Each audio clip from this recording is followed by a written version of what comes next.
got a couple of pieces of housekeeping first. We need to do a roll call. Mr. Birch? Excused. Ms. Temboski? Present. Mr. Steele? Here. Mr. Starr? Here. Mr. Flynn? Excused. Mr. Trombley? Here. Mr. Hall? Here. Ms. Gray Jackson? Honored to be here. Ms. Johnston? Here. Mr. Honeman? Here. Mr. Cheney? Here. You have a quorum. Thank you, Madam Clerk. During last night's meeting, we had one item that we failed to vote on, item 14D, which was AO 106, and there was an interruption after closing the public hearing, but before the vote was declared on the record. We do have a first and a second on that. It's before us, so Madam Clerk, if you would put that on the board, we will vote that item. And that item was borrowing and accepting from the State of Alaska Drinking Water Fund an aggregate amount not to exceed $5,650,000 for the purpose of financing a portion of 3 AWWU capital improvement water projects and provided for related matters. That's mine. So please vote.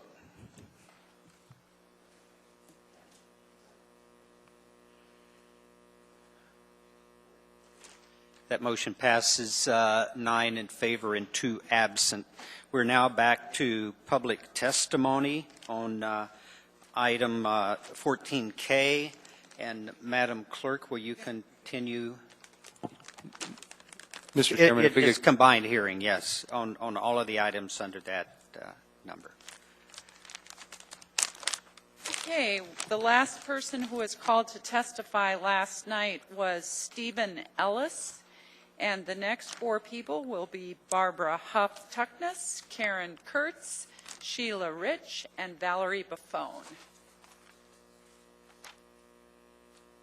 Good evening. Good evening, Mr. Chairman, members of the Assembly. For the record, my name is Barbara Huff-Tuckness. I should probably recognize the mayor as well. I am president of the Teamsters Local 959. I'm here tonight to speak regarding 14K.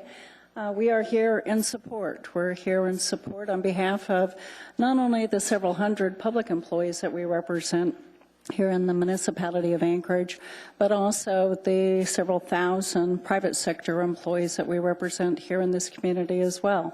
And in addition to that, the over 22,000 registered voters who signed a petition saying that they, each and every one of them, wanted an opportunity to vote regarding the repeal of AO 37.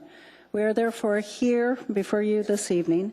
I don't think it's necessary. I think the prior testimony last night was excellent.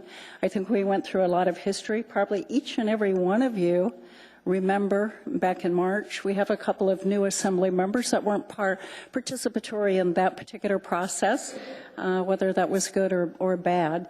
But I think for the most part, the majority of the members here tonight know and understand. We had an ordinance that was developed in the dark that was not discussed prior to it being introduced, that had the urgency of getting passed in a very, very quick manner. Unfortunately, we believe to the detriment of the public and to the public process. Tonight, we ask in all sincerity that each and every one of you, as elected officials in this community, please consider your support on this ordinance and move the voice of the elected registered voters through this particular process and allow them to vote on a very important issue that impacts our school bus drivers, our bus drivers for the municipality, our solid waste service workers, the police, the fire, our public health nurses, our engineers, all of those employees, as well as the over 22,000 registered voters who also supported an opportunity to come to the polls and vote. Very simply put, this is about process, and more importantly, it's about transparency. And we ask your support on 14K. Thank you. Thank you. Mr. Horneman? And a quick question. We have merged on the public testimony several proposals. So I guess I'd ask, are you more in favor of the special election that's called for in the charter after petitions are delivered, which would be within 75 days, or are you more in favor of what's before us, which is either the 14th, April 2014, or April 2015, or some other date? We are very supportive of allowing this to be put on the spring, April 2014 ballot. We don't believe that it's necessary to go to that extra expense, nor to complicate any of that process. Thank you. Mr. Trainee? Barbara, just to let you know, the one I intend to move forward is 2013-112S. When we get to that point in time, and that does have the April 1st, 2014 date in it for the election. Thank you, ma'am. Thank you. Thanks.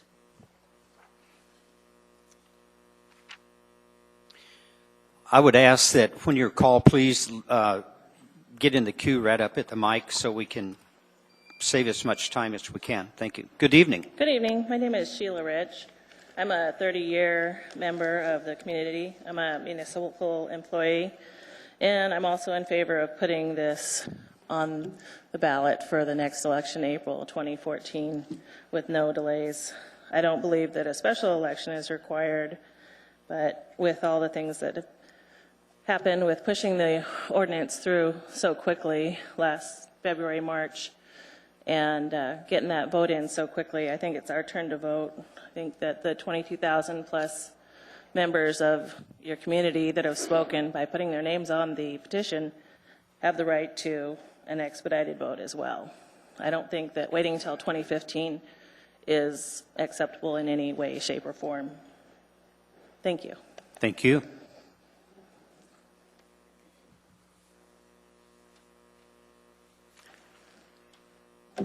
Good evening. Good evening, Chairman Hall. Members of the Assembly, my name is Karen Kurtz. That's K-A-R-E-N and K-U-R-T-Z. This thing is bothering me. I'm a homeowner in West Anchorage. I've been with the city as an employee since 1987, and I've been with APD Dispatch since 1989. And in the spirit of full disclosure, I am actually the secretary for APDEA. I'm one of many people that sat here night after night till late hours, just like you guys did, hoping to come to this podium to talk to you during the original discussion of 37, and was turned away. So I'm really grateful to have this opportunity to be here tonight. You have several options before you as far as placing this on the ballot. One of those is to call a special election or to ask the state to put it on their ballot. And I have to tell you, coming from a department that's working very short-handed, which is probably most departments through the city right now, I and most of my coworkers can come up with a lot better ways than spending $300,000 on a special election. Excuse me. One of the other options is to put it on a ballot in 2015. I have to say the charter writers gave you flexibility as a body because they recognize you might need it, but I don't think they ever envisioned this flexibility as a tool to prevent the voters from actually having their say on an item like this in a timely manner. Another point that's being put forward to support 2015 is the fact that for mayoral races, we get a better turnout for voters. I have to tell you, people that know me know that I am adamant about the democratic process, and I harass people to go out and vote. I give speeches about how people in other countries wait for days in line, and they walk for days, and they risk their lives to cast a vote. But in Anchorage, if the sun comes out, or a raindrop falls, or a snowflake hits the ground, we can't be bothered, no matter how easy you make it, which is so unfortunate.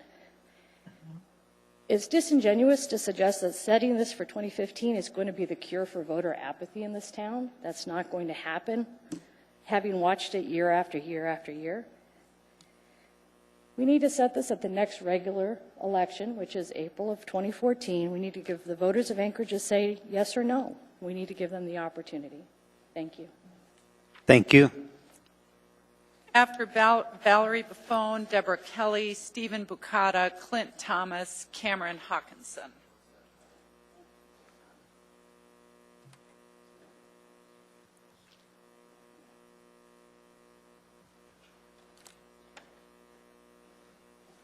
Good evening. Good evening, Mr. Hall, Assembly members, Colonel. I'm Cameron Hawkinson. I live in East Anchorage. I have for the last 19 years. I'm a proud employee of the Anchorage Police Department. I'm a sergeant and a patrol supervisor. I've been privileged to serve the city for over 11 years, and before that, the United States Air Force for nearly 21 years. I support having the referendum for the vote on AO 37 moved to the April 2014 municipal elections. I'd like to say I love my job. I can't think of anything else I'd like to do more. And there's nothing that I can say that really all the eloquent people that spoke last night haven't already said. Yesterday, people used terms like, and phrases like gerrymandering, mudslinging, backstabbing, dark of the night decisions, backroom meetings, many other unflattering things to describe how the whole process has played out. It smacks of politics and not working together to reach a common goal that will best serve the city as a whole. In my mind, the move by several Assembly members to postpone the vote until the November of 2014 or beyond elections goes against the will of the people. Over 20,000 of your constituents have spoken by penning their signatures on the petitions presented to the city. It's just not right to drag the process out. It's time to honor the people's wishes and move on with the action that they demand.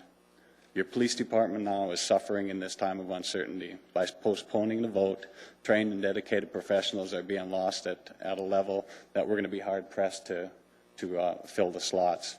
And then you'll see the services of the Anchorage Police Department go down.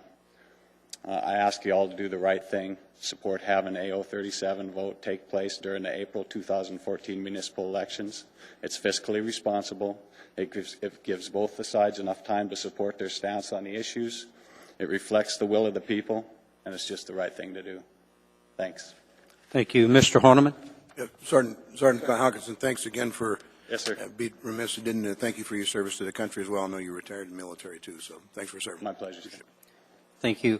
I do want to make the announcement. We're calling a number of names that aren't here. We will call those names at a second time after we go through the list. So, yes, ma'am. Hi, my name's Deborah Kelly. I'd like to speak for AO 108 and against 112. And I'd basically just like to address the argument for the delay to 2015. And I think the logic for it is kind of backwards. One thing to do is look at why the turnout might be higher in state elections than in local elections. I mean, it's not a coincidence. It's because more people feel strongly about showing up to vote in a state election. People show up when they care about an issue. So if we hold the election in April of 2014, the people who care will show up to vote. They have the same right to vote in every election. And so what's the logic for delaying it? The only reason I can see is to have more voters there who don't care about AO 37. I don't think it makes sense. It sounds like fuzzy logic, and it doesn't sound like the logic of people with a fair process at the forefront of their mind. I don't really think it's a good enough argument to delay an election for over a year, especially when the original rules require an election very shortly after a petition goes through. I mean, those rules are there for a reason, and we're willing to accept a reasonable delay to save money, but an entire year on top of what we're already looking at seems a little bit hard on the public process. I don't think the center of this argument holds, and I think the only right thing is to vote against AO 112 and let the people of Anchorage have their say. Thank you. Just one moment. Mr. Traney? Ma'am, just to let you know that if we had the election within 75 days, the drop dead date is the 10th of December. Okay. And there's no way the clerk can do that. Not all 112s are created the same way. 112S, just 112S, has the election on 1 April. Okay. Okay? Thank you, ma'am. Yes, sir. I believe my name was called Clint Thomas, and sorry, I'm No a little problem. bit late. No problem. If I get the opportunity to speak now, that'd Yes, be you great. do. All right. Mayor, members of the Assembly, You have chosen a great responsibility to serve this community. With this bestowed upon you, you will lead it utilizing our democratic process, often having to make difficult and complex decisions to take us forward. It is for this somewhat perplexing responsibility I appreciate and thank you for your service. Again, I'm going to restate my name, Clint Thomas. I'm proud to represent and be represented by the Anchorage Police Department Employees Association. I am an Anchorage police officer with over 15 years on the department, and I am currently assigned as a detective in the Financial Crimes Unit. I was born and raised in Anchorage. I grew up on the east side of town. I graduated from Bartlett High School. During that time, my father was an Alaska State Trooper who eventually retired. My mother retired as a nurse from Providence Hospital after 33 years of service. Wow, did they have great stories about the human condition, and that has influenced me to be who I am today. This spring, with the sudden rewrite of AO 37, the ordered stoppage of public testimony, its speedy passage, has been a true gut check. Little did I know the acronym for which I professionally represent would be used against me and my family by a majority of our municipal leadership. That hurts not just a little bit, but a lot. I reeled trying to understand it, and bottom line, it doesn't make sense, and with the existing demographics in place, period. But I did not come here tonight to focus on the poor negative decision to rewrite AO 37 and that it just needs to proceed on course with Amendment 14K so municipal voters can vote it down as soon as possible. I did come here tonight to focus on the strength of our leadership. And looking at the Assembly as I see it, Mr. Honeman sitting there was my former supervisor. I've played hockey with his son. Mr. Traney, I grew up with his oldest son.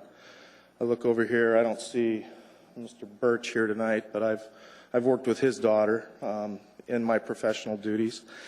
And I think that right now, you know, we are at a very difficult time in our country because of obviously everything going on, and there's a real bipartisan split. And I think that sometimes we tend to copy things at the highest level for whatever reason.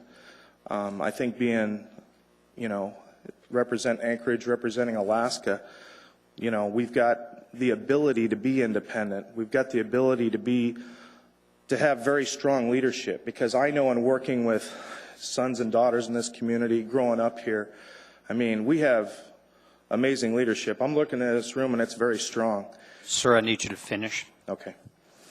I would just like to like to remind everybody that, you know, despite the split, you know, we're strong, and I think ultimately with the ethics that everybody has sitting up here, the right decision will be made. And Thank you. And you'll put AO 37 down. Thank you. Next is Stephen Bucata, Andy Holman, Joel Hall, Linda Kellen Beagle, and Jake Metcalf.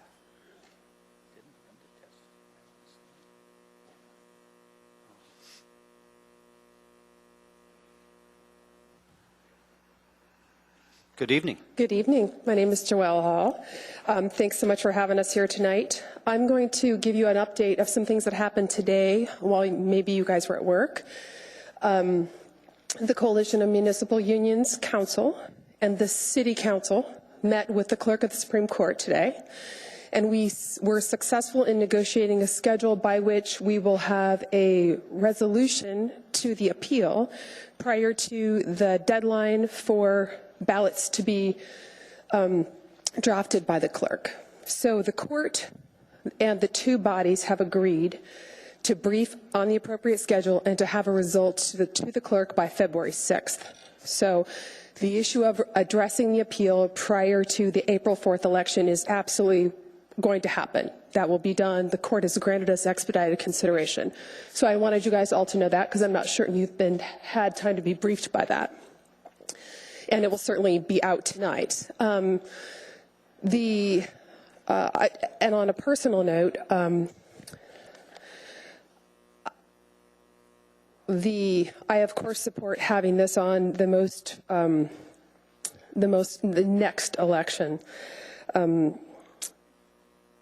There are some folks here who believe that putting it on to that an issue this large should go before a larger electorate.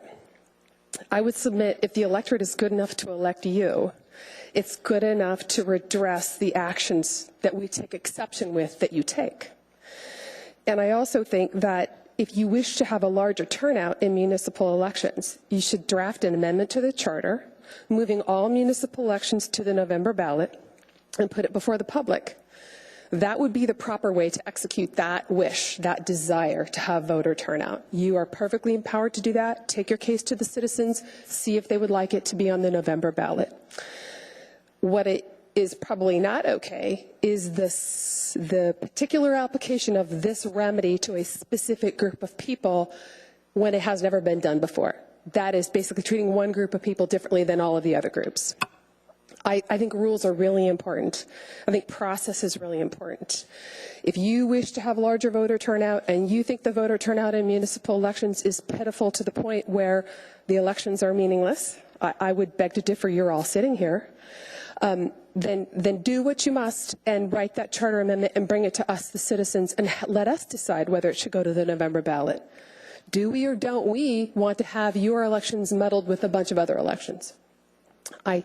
I think I know how the public would feel about that, but I guess I'm asking that if you feel so strongly about that, then you should all be willing to go to that ballot as well. Thank you very much. Thank you.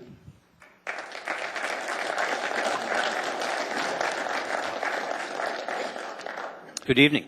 Good evening. My name is Andy Holloman, and thank you for the opportunity to speak with you. All along, our interactions have been characterized, I think, by some differences of opinion. I'm one of the people that felt like every citizen that wanted to speak to AO 37 should be allowed to. I lost that one. I'm one of the people that felt like we should be able to petition for repeal or for referendum. And we've got a disagreement on that one. We won the first round. We're going to find out who's right from the Supreme Court on that one. And if you're right, this whole issue tonight goes away. If you're not, I'm hoping that we can return and look at the Anchorage Charter for a plain reading. And I think a plain reading to me means that everybody gets to speak to an issue. I think it means that we have pretty clear rights to petition for referendum. I think you have to be looking for a different interpretation to say that something could be put off for a long, long time, in essence, indefinitely. And I guess the biggest concern to me is you folks are the assembly that represents the charter. If anyone's going to protect what the charter intended or what the charter says, you're that group. We shouldn't have to. We should if we feel like it's threatened, and we have. But the reality is that a plain reading of the charter, it's written pretty clearly. I think it's written by ordinary people for ordinary people to read and understand. It makes it pretty clear that you have some latitude that I think is reasonable. A special election pretty soon, not in a big rush, but pretty soon, or the next general election. And to read it and decide that it could be put off for years or a long, long time, I think is awfully creative. I'm going to ask you to go back and read it like an ordinary person, like an ordinary citizen, and do what the charter says to do. Thank you. Thank you. Linda Kellen-Beagle and Jake Metcalf were already called. Next up is, okay, we'll wait a minute, Linda, let me call the next four. Dennis Kniebel or Niebel, Michael England, Kelly Walters, and Frank. I can't read your last name, but it starts with a C, I believe.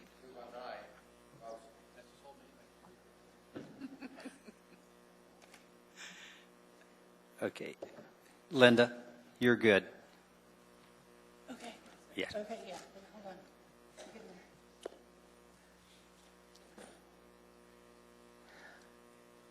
Good evening. Good evening. I'm panting. Your timing was impeccable. Well, I don't know if I'm going to get to my my actual what I wanted to say in time here, but let's see if it pulls it up. Anyway, my name is Linda Kellen-Beagle, and there it is. I am not a union member, but I proudly signed the petition to repeal AO 37.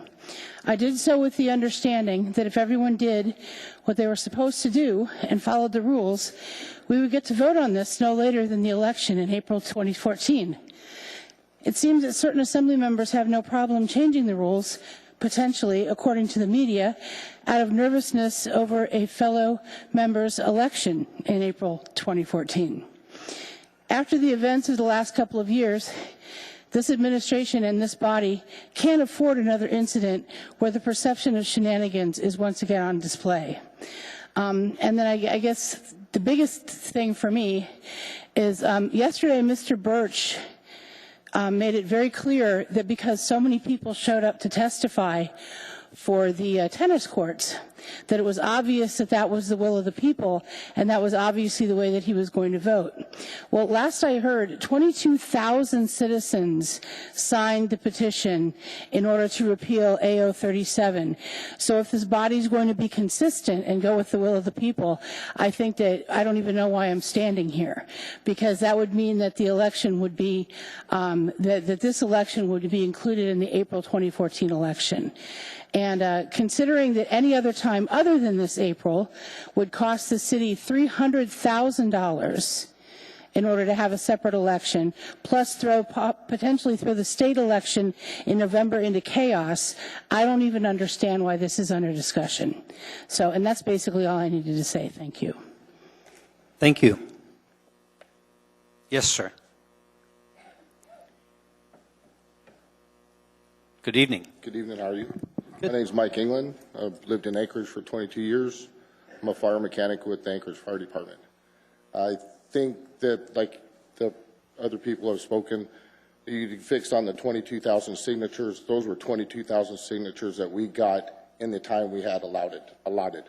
There's more people out there that are with having this put on the ballot in April like it's supposed to. And I just want you guys to do the right thing, not push it off to 2015. We don't want a special election to spend more money to get something done that you all know needs to be done. You all voted for it, and now it should be put to the people to either make it stand or have it fail. Thank you. Thank you.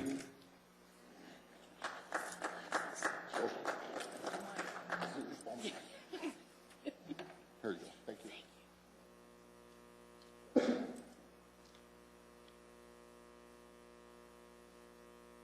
Yes, sir. Good evening. Good evening. My name is Frank Iroskin. Irasquin. Basque Dutch. So, first of all, I think most everybody have said it. There is a charter, and it's very straightforward. Please follow it up. On the other hand, there's no reason to move this any farther unless there's some other, agenda.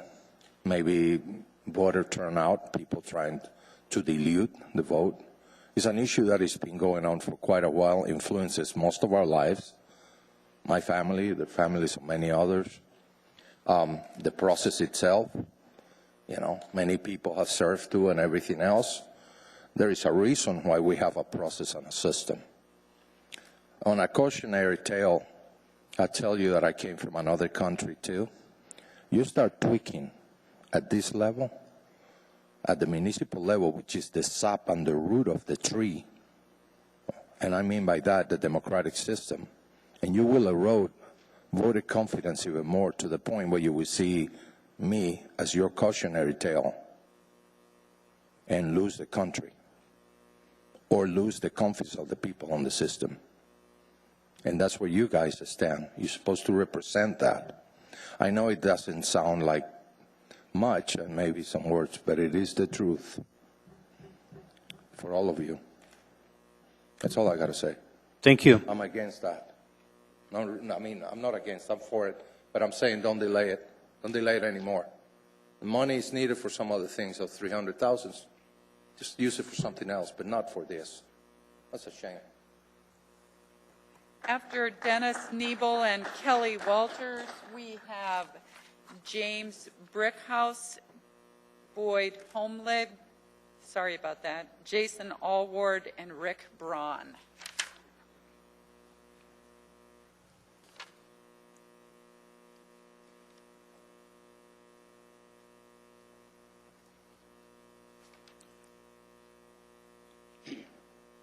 Good evening.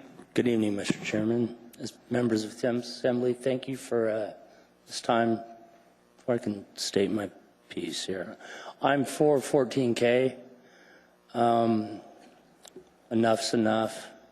I went out and I collected signatures.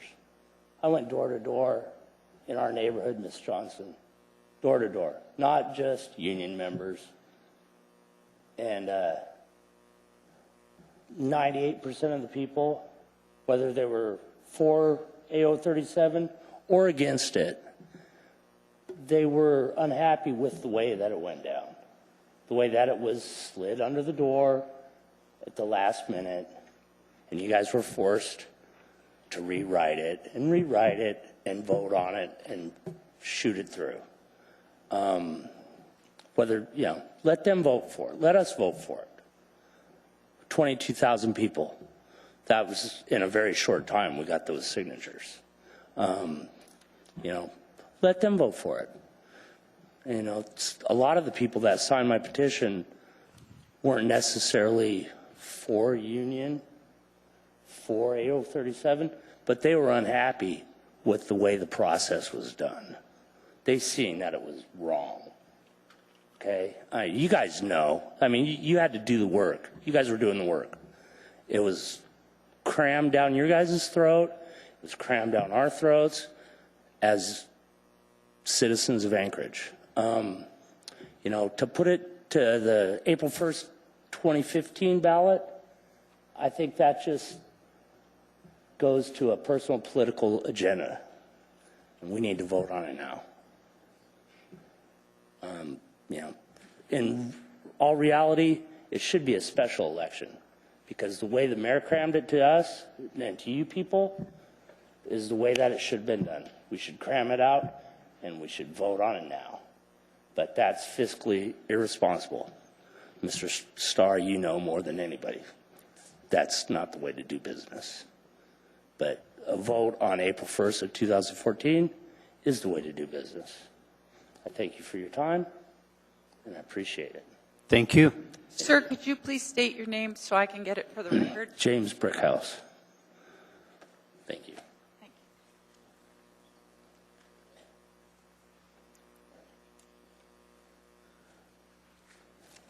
Good evening. Good evening, Chairman Hall, members of the Assembly. Thank you for the time to be here. I was here but last spring when I was denied a right to speak.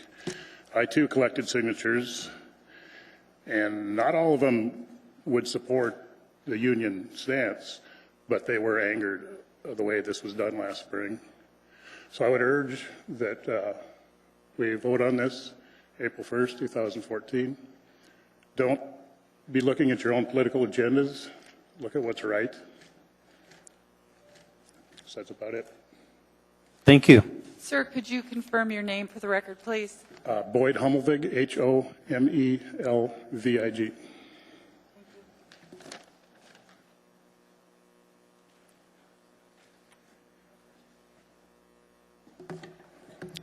Good evening. Thanks for being here this evening. My name is Jason Allward.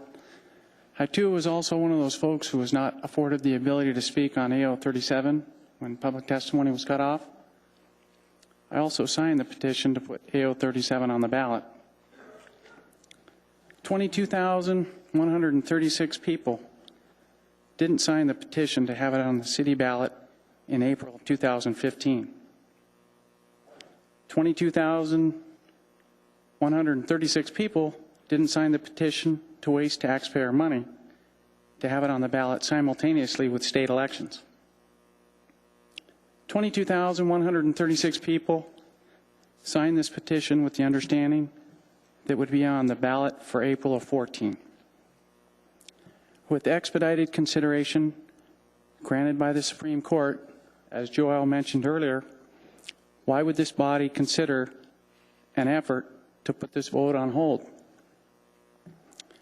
You don't have to answer that, obviously. It's a rhetorical question because there isn't and cannot be a good answer. Just like to leave it with this. Playing kick the can was a great game as a kid. Kicking the can down the road as elected officials of our community in this case would be disgraceful. Please support an election on this matter in April of 2014. Thank you. Thank you. After Richard Braun, we have Bryn Martin, Roy Smith, Dennis Traylor, and Kim Hayes. That's you, Richard. I didn't hear his name. Richard Braun. I rise in favor of 14L, I think it is. It's the 2015 date. As a longstanding member of Homeowners Local 101. The rationale for a better turnout, I think, is a very good reason. One of the more valid reasons I've heard in the argument here. You get, according to the statistics I read there, you get 21% on average for just a muni election and probably less for a special, 34% to the mayor, and a 56% statewide. To me, the potential of 113,816 voters voting on average on a statewide election trumps 22,000 people who may or may not support an issue, but decided that they'd sign a petition. So I'm all in favor of 2015. I think the results of that many people voting will be a much more solid, open, transparent, this is the way to go result, no matter which way it goes. I definitely don't see a reason for the one option of the, as Mr. Trainey said the other night, $340,000 for just a special election. It is irresponsible to waste money on that.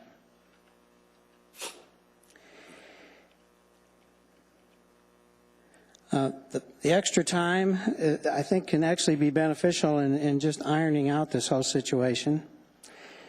It'll give us the time to evaluate the contract negotiations ongoing in light of how 37 may or may not have affected it.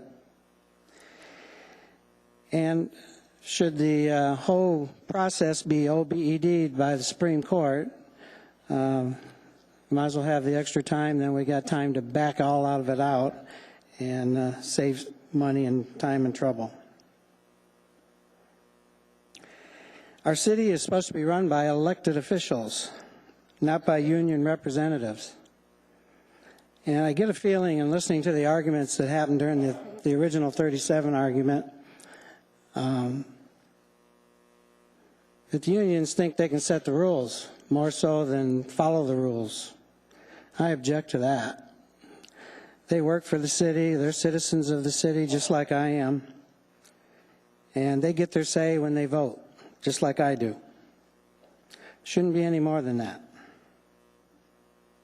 Personalization that's gone on with the mayor I think is kind of deplorable and just trying to distract from the real issues here. I noticed that nobody's doing the same with the other side.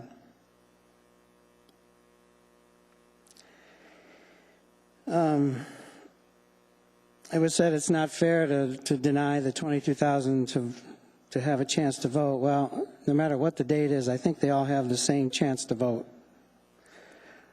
Nothing unfair there. If they want to know what's unfair, they should look at it from my standpoint in 2008 when 5 contracts were jammed down our throats. Thank you. In the dark of the night. Thanks.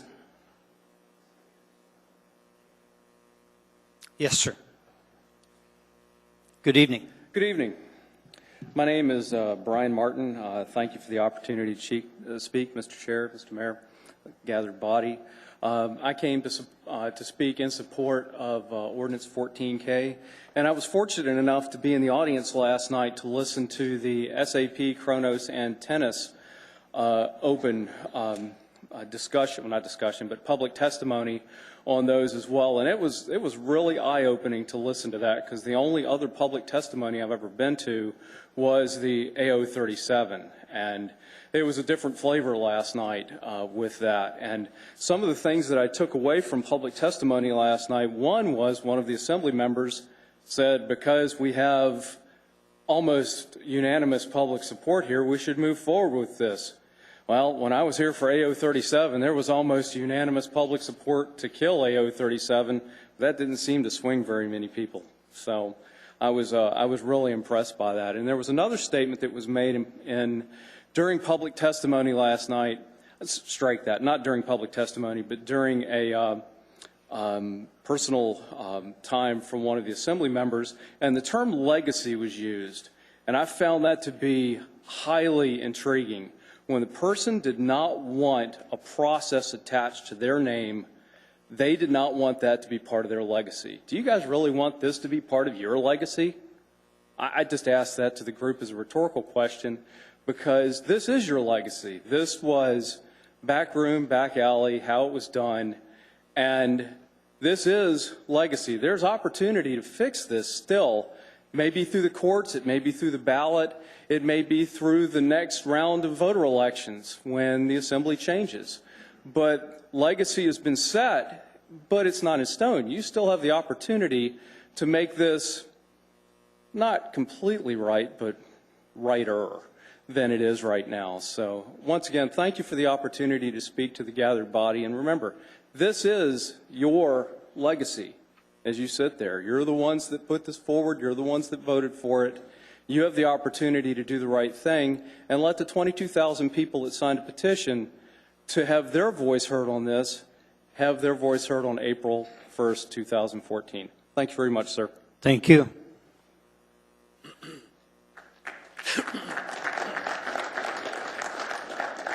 Yes, sir. Good evening, ladies and gentlemen of this assembly. My name is Roy Smith. Madam Clerk, did you get that? Okay.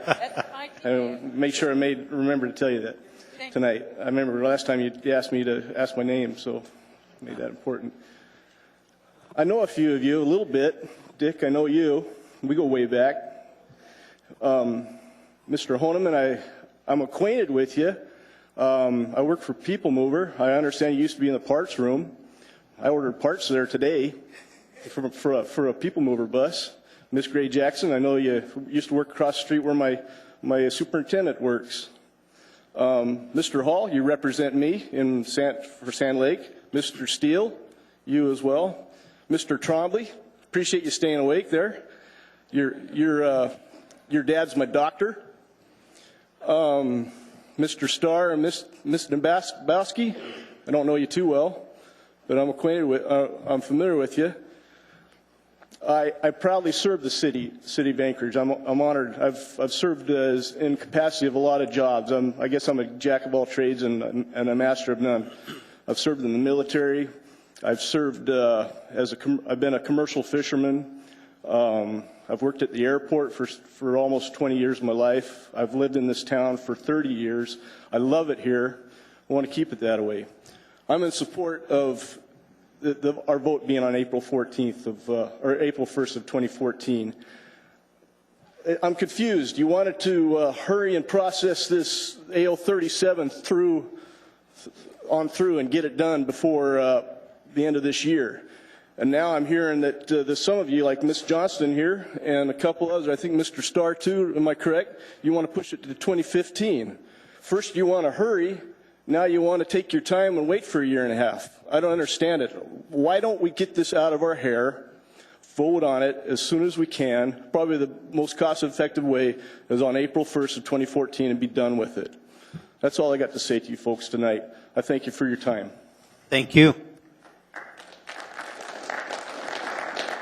Yes, sir. Members of the Assembly, my name is Dennis Traylor, Traylor. And first up, I want to thank all the Assembly members for showing up tonight. Appreciate that. When the AO 37 train rolled through town, you were asked to board it with little time and information to thoroughly digest AO 37. Your choices were get on board or get ran over. I believe you boarded the train with good and admirable intentions to control spending. None of us, including you, were given time to really become educated on what AO 37 was. We have some of the brightest top-level managers that I've ever met in the city. I can only imagine that if the city had pooled those resources and those of this council to find creative ways to control spending, this train would look very different right now. Regardless of what's happened in the past, it's not too late to do the right thing. I have to believe that some of you that boarded this train for the right reason now feel deep in your hearts that this is not the best way to get where we need to go. Some of your constituents and their families, who I do represent, who voted for you are having their lives upended with unsurmountable stress and uncertainty, and now the possibility of more delays. The security they once felt has been stripped from them. The turmoil felt by both management and employees during this process has been very overwhelming. I'm asking each one of you to take a deep look inside and ask yourselves, if you truly had the time to educate yourselves on AO 37 and then had input on the path, would you still support the current direction we are heading? If your answer is no, then I ask you to support 14K. Allow due process to work like it is supposed to in one of the greatest democracies in our country, in the world. So I ask again to support 14K for your city employees' sake, your city managers, and the integrity of this assembly. It's not going to be an easy step to take, but it's not too late to do the right thing. Thank you. Thank you.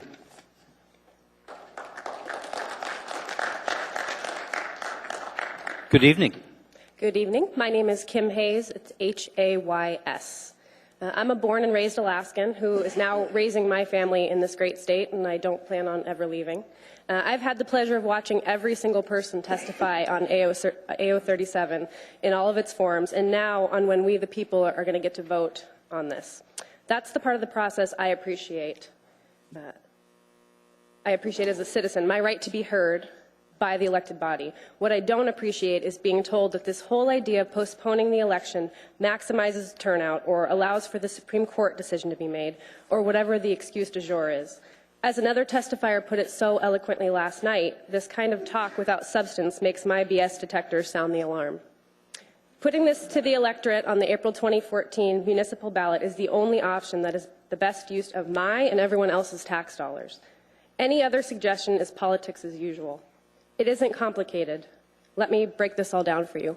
My 3-year-old son just recently started at a new daycare. They emphasize the importance of fairness. They talk about the consequences of one's actions.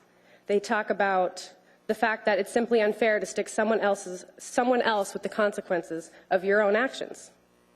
These are things that we all learned. My 3-year-old gets this. I don't see why many of you can't. I see a group of people that wanted to rush through the approval of this terrible ordinance and now want to slow roll the vote for their own interest in the guise of maximizing voter turnout.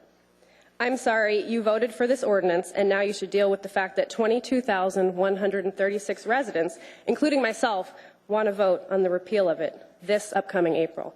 Anything else would be, in the words of my 3-year-old, silly. Thank you. Thank you.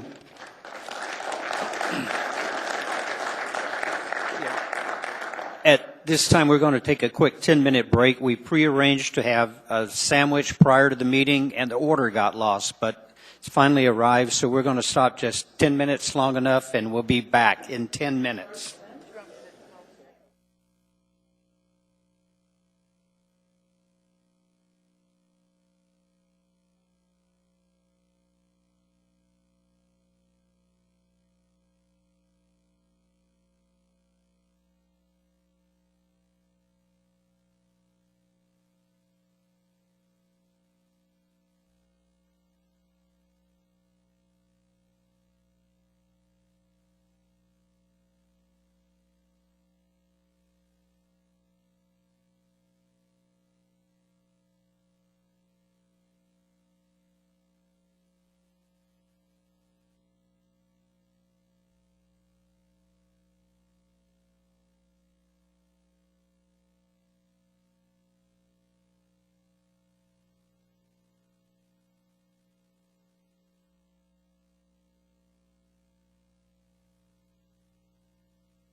again.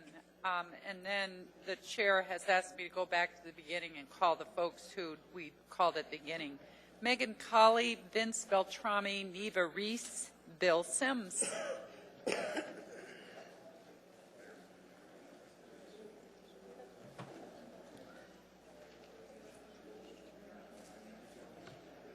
Should we wait for everybody to get here?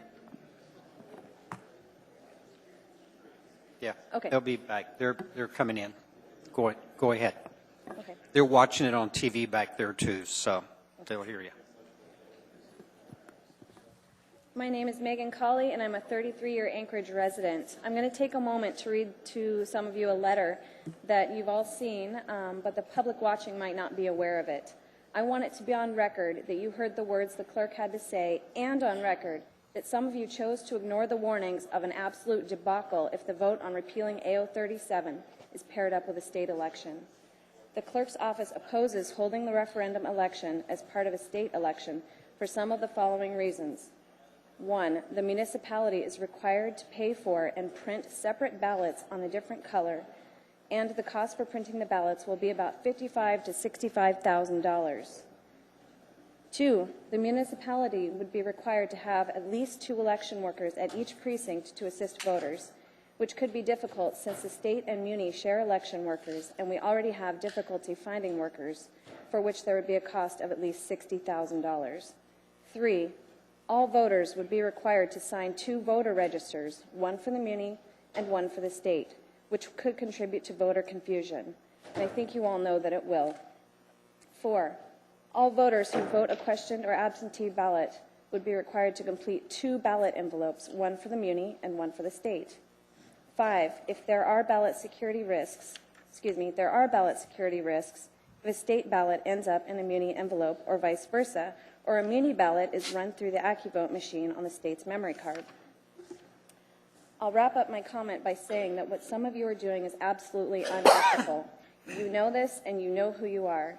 People may think that the electorate has a short memory, and maybe in some cases they do, but we will be around for a long time to remind them of exactly how this assembly has treated the citizens and manipulated the system for their own personal gain. Thank you. Thank you. Yes, sir. Good evening. My name is Bill Sims. I'm a 28-year resident of Anchorage. The last time I came to stand before you was to give testimony on AO 37, but as all of you know, not everyone was allowed to speak because public testimony was cut off, so thank you for hearing me tonight. AO 37 as amended was voted into law by a majority of this body. Some of you folks probably feel that process was rushed. Obviously, with cutting off testimony, some of you probably feel it should have happened sooner. But now here we are again, and you folks get to decide when the citizens of Anchorage will have their chance to vote on whether AO 37 as amended shall remain law. So back then it was hurry up and let's get this thing to become a new law. But now it's hold on and let's slow down and wait a little bit. I'm not in favor of having this on a ballot in a special election where it will cost the taxpayers an estimated $250,000 or more.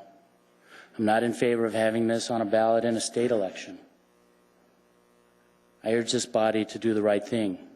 The people of Anchorage are confused and full of anxiety because this body has lost its way.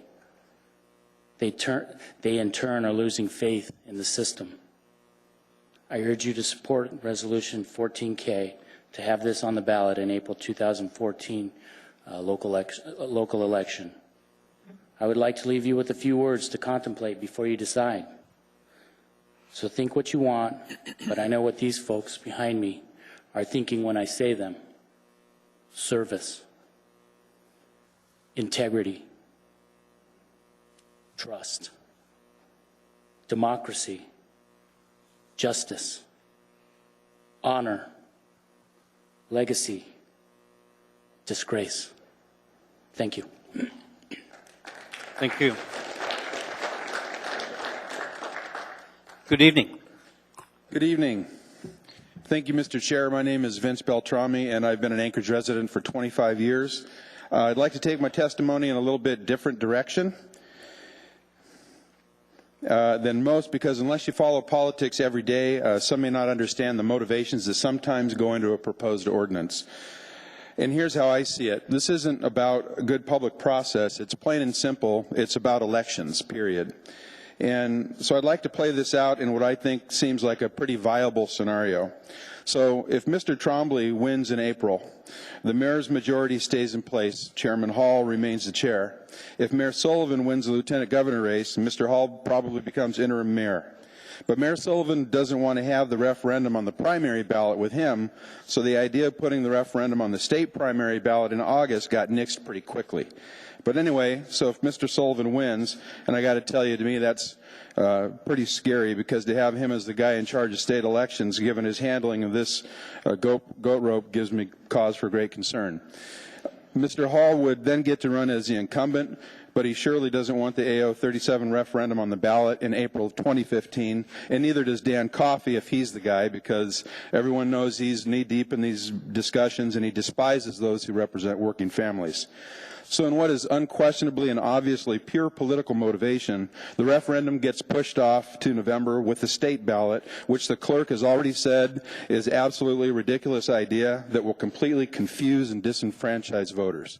But if, on the other hand, if Adam were to lose in April, the majority shifts, and then, oh my gosh, either Dick or Paul or Elvie or Tim or someone else becomes the chair and then potentially the interim mayor if Mayor Dan happens to win the lieutenant governor's seat. Now the reason for the shenanigans of messing with the date of the referendum become perfectly crystal clear. But you see, that in a nutshell is the problem. It seems to matter more about who wins than doing what's right by the charter and by the citizens of this city. It's so disturbingly transparent, it surprises me at how brazen an effort it is to thwart the will of the citizens and what I think is the intent of the charter. This disregard for public process will be a ball and chain around the neck and the futures of those who vote for doing anything other than putting it on the next available regular ballot, as was certainly the original intent of those who drafted and approved the charter. And for those who are actually fiscally hawkish, like Mr. Starr demonstrated last night for himself to be, how can you justify an unnecessary and expensive election that would cost the citizens of Anchorage as much as $500,000, I've heard? It's unconscionable. Do what the citizens of this municipality deserve and expect. Support the version that puts this on the next regular municipal election. Doing otherwise, to me, is a betrayal of your civic responsibility and a testament for those who face election next April that they are unwilling to stand by the votes that they made on AO 37. Thank you, Mr. Hall. Thank you. I have a question, Mr. Chairman. Mr. Trombley. Mr. Beltrami.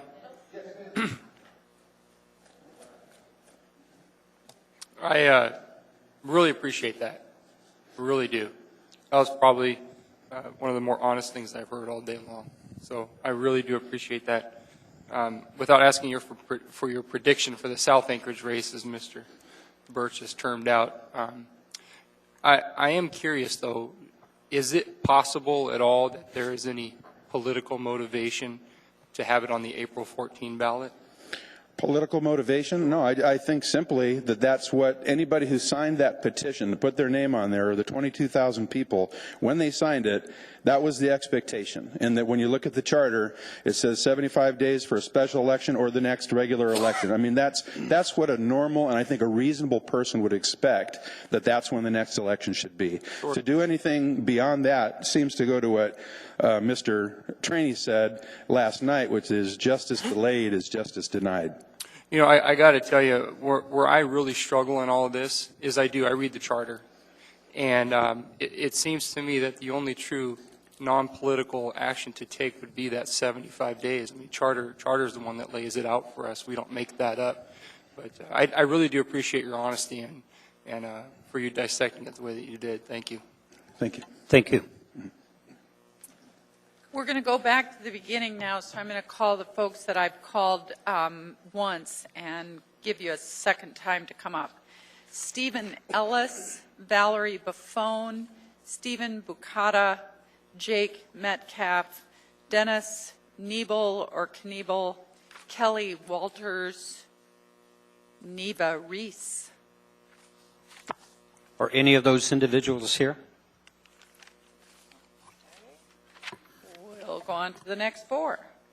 Mike Hodson, Bill Seitz, George Felder, Scott Sammons, Kimberly Nelson.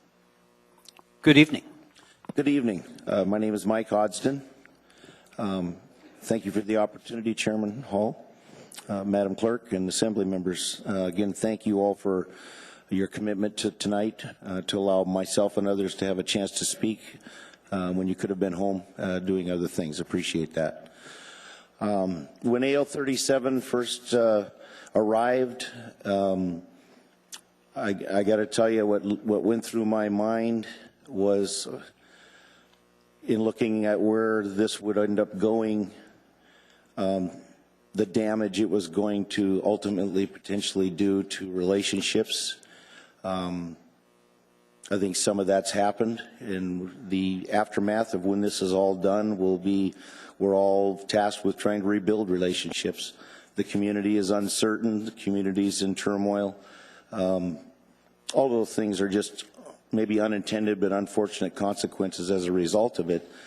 So that's why I support 14K, because I think the quickest resolution that we can get that's fiscally responsible is what we're all should be focused on. A petition process just ensued, and I think it's very significant for three reasons. One, because it was the grassroots effort of a very small number of people that went out knocking door to door, asking the opinion of the public, how they felt about it, and they were willing to sign their names. And as a result, 3 times or more of the number of required signatures were collected. That's significant. Even more significant is the fact that the time frame normally allotted for such a process of petition signature gathering was much less than normal. And so this 3 times the amount required was accomplished in a very small time frame. Had the normal time frame been allowed, I think we probably would have seen a much larger number than we see today. So their voices should be heard in the most timely fashion that they can be, and that's again why I support 14K. I think I urge you all to support it as well. There's one other factor. I represent over 350 employees down that work for the municipality. We've been in the process of bargaining 2 agreements with the city. It's very clear that there's uncertainty of what the rules are while we go through the process, both from the municipality and from ourselves, because we don't have closure on this yet. And I think that the sooner we do that and bring closure to this, then the sooner the parties can get on with the task that they have at the bargaining table, which is very difficult, is to find reasonable terms that both parties can live with. And so again, I would urge you to support 14K. Thank you. I had a question, Mr. Chairman. Mr. Horniman? Yeah, quick question. You say you're in bargaining now, and we're not at the table there and shouldn't be by charter and by ordinance. Can you share with me, though, are you bargaining under the terms of the existing labor ordinance, or is it clear that you're bargaining in something other than that? I think that the parties that are at the table presently are uncertain of that very fact, whether the ordinance is in play or is not. And because of that, it's making a lot of apprehension at the table because they simply don't know what the rules truly are until we have closure. At this point, Mr. Chairman, just a real quick, thank you, sir, appreciate it. Yeah. I'd ask that we ask the administration, new Mr. Wheeler's office, or whatever. I think the ordinance is very clear, it's suspended until the matter is discussed. So, Mr. Horniman, there's no question about that, and that is being honored. It is suspended. I'm just curious. I'd like to see if we can get a report whether or not. Yes, sir. My name is Bill Seitz, SEITZ, Chairman Hall, members of Assembly, and everybody else. I was going to say kind of what Mike Hodson before me said, and that is that how does this vote date affect negotiations? And my thought is, how can, whether you're on labor's side or management side, how can you negotiate a contract if you don't have the parameters, the rules, the laws, the guidelines, whatever you want to call it, laid out for you? And I think, honestly, you really can't. And what my concern is if you put it off to 2015, all your contracts will be expired. All your contracts are going to be trying to be negotiated at one time. I don't think you have the resources and is it public relations? I forget I don't think you have the people, the time, the resources to negotiate all the contracts at once and to actually do justice to the process of negotiation. And I think that whether you're for 37 or against 37, I think having the vote, I believe, Kay, on April 2014 would probably be the best thing for all of us in the long term as far as getting negotiations back on track, because I believe whether you're in management or labor on this, you'd be very hesitant to come up with a contract if you don't know which one's going to prevail, because say, for instance, you did do it under the existing labor ordinance and then 37 prevailed. Are you going to go back to that existing contract and renegotiate it, or are you going to let it be? I believe all of you are trying to be fair to all the different bargaining units, and I could see where you would end up with lots of kind of awkward scenarios. And so I think that if you were to have it on a ballot on April 2014, one way or another, know what then the parameters are, the rules, the guidelines for negotiation are, and then go forth with it, then I think that maybe we can actually move on and deal with things. I thank you all for your time. I know that's one of the most valuable commodities we all have, and I hope that I didn't waste it by talking to you. Thank you. Thank you. Yeah. Ms. Gray Jackson. Oh, excuse me. Thank you, Mr. Chairman. Thank you for thanking us for our time. And I want to thank everybody who was here yesterday and everybody who's here today. Thank you for your time, because it's just as valuable as ours. Thank you. Thank you, Mr. Chairman. Thank you.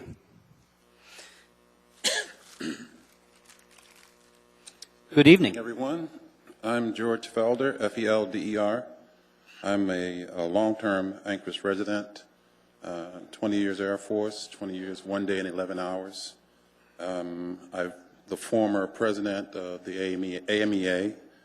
I'm currently working for the city. I'm primarily here to support 14K.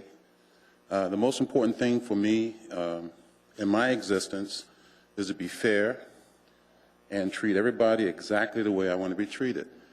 All I really want to see take place is an honest effort to allow everyday workers, some very low-paid workers, have the opportunity to work and feel good about the place they work for. I just want you to use your talent, your skills, your ability, and your time to look at this thing in a manner as if it's really important to some people that don't have many resources. I have talked to dozens of people. I went out and got signatures. I sat down with hardcore fiscal conservatives. And the thing that I see most is it's important that people that don't have the education, that don't have the skills or the connections to be able to have people that can negotiate and some form of benefit for them. We're not a socialist nation. We're capitalists. Everybody has a shot to make it. I'm making more money than my education would suggest. I make $27 an hour. I ain't mad with no one. I worked a janitorial company for 13 years, the last few years of my Air Force service, to supplement my income. It's just try to remember, not everybody has what everyone else has. If you come from a family that got you a good education, taught you to go out there and get it done, and you did those things, think about the people on the other side that had the reverse. Think about the people that had to come from drug cultures. Think about the people that had to come from broken families with no connections, and they still made it. Doesn't make them lazy. If you're in the union, doesn't make you a socialist or a communist. My wife had an aneurysm. I lost 47% of my income when she got sick. I needed something secure. So I got a job with the city. And I'm a good worker. All I'm asking is do what is absolutely fair. You guys are going to make it no matter how it lays out. You're hard workers. You're smart. You got connections. Work it from that angle. Think about the people that don't have what you have, and just be fair. I thank you for your time. It's no fun being up there, but please think about that. Thank you for your testimony.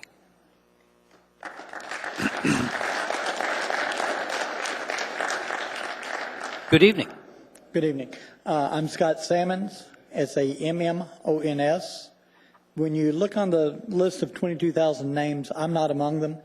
I have not missed an election since 1981, but I was working north of the Arctic Circle during the time that they were taking the petition. I will certainly be voting with a absentee ballot should that come up with an election.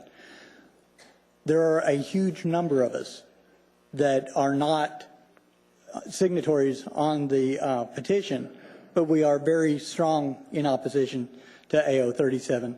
We need to have things settled in a timely manner.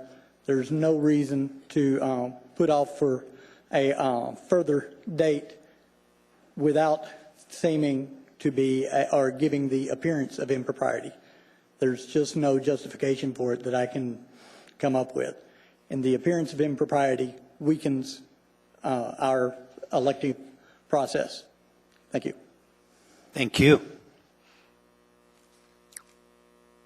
Good evening. Hi, my name is Kimberly Nelson. Didn't really realize I was going to come up here and speak tonight, but decided I needed to say something. A lot of good arguments have been presented for whatever reason, why they're for, against. Everybody has an opinion. What I would like to know is who you guys represent. As far as I knew, it's supposed to be the citizens of Anchorage, whether we're city employees or not. You're supposed to also try to take into consideration what's good for the city as a whole.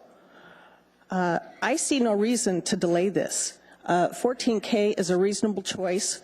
We're not incurring added expense. It fits a charter description that, hey, that's the next available one. I don't think anybody wants to see us go out and spend tons of money just to get this done quicker. But we do want to have it done in a fair amount of time.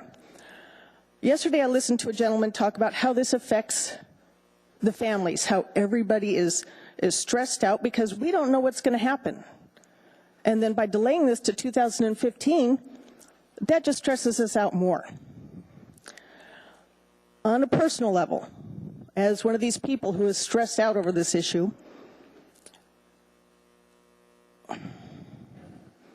I'm here because I want to tell you how this is going to affect my life. If this is extended out to 2015, I may not get a chance to even vote on it. I was recently diagnosed with a cancer that has no cure. So some people might say, why do I care then? This may not affect me. I don't know how much longer I'm going to be working. So why do I care? Well, I care because of my friends, my coworkers, the city workers. They're still going to go on, and they still need to have this issue heard. I would like the opportunity to try to vote on it, and I'm fairly certain I can make 2014. I don't know that I can make 2015. I would like to be heard. Thank you. Thank you. Mr. Horniman? Kim, I hope to hear 2015 and beyond, so good luck. Thank you. Thank you. Thank you. Good evening. Good evening. Thank you for the opportunity to speak with you tonight regarding placing the repeal of OA 37 on the municipal ballot. I urge you to place it on the ballot this coming April. I think that's the right thing to do. My name is Valerie Buffone. I'm a 35-year South Anchorage resident. I care very deeply about the quality of life in our city. I care very deeply about the quality of services that we get and receive regularly from our municipal employees, and I think it's critical that we maintain that quality. I was deeply disturbed when this ordinance was introduced last spring. I came down here repeatedly, meeting after meeting after meeting, so I could have the opportunity to stand before you as I am at this moment to express my displeasure and concern over the ordinance that was introduced. So I'm glad to finally be here. I was, I think, that the top of the list last night that you didn't quite get to.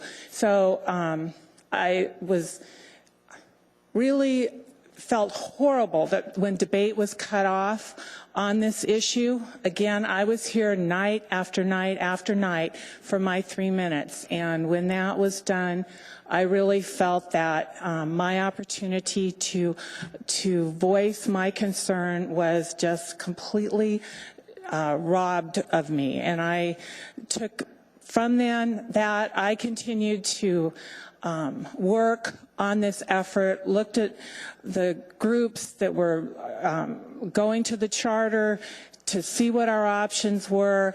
We came up with trying to get it repealed.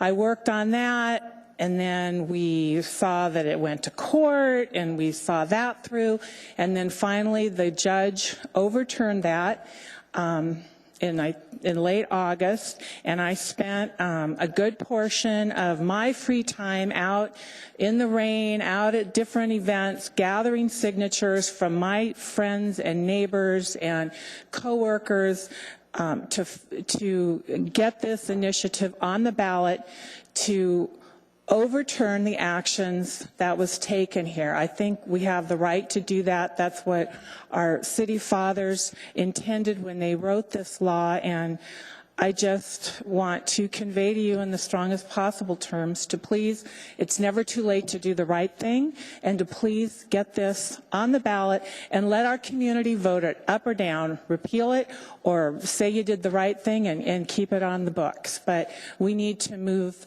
on with this. Thank you very much. Thank you. Next is Bill Sasnowski, and then I'm going to go back to the beginning of the list again.